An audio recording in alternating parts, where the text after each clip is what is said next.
Natete ewuumye ng'omukulembeze w'ekibiina kya National Unity Platform aweebwa kkaadi obwa pulezidenti.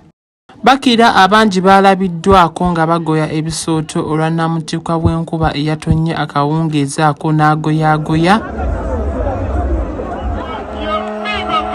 Ababaka ab'enjawulo omuli sipiika w'ekibiina kya National Unity Platform Joel Ssennyonyi bayozaayozezza President Robert Kyagulanyi Ssentamu okutuuka ku makula gano. Abayimbi bannabyabufuzi omwabadde King Saha, Dax Vibes ne muganda wa Kyagulanyi Ssentamu, Chairman Nyanzi, nabo beetabye mu mukolo guno.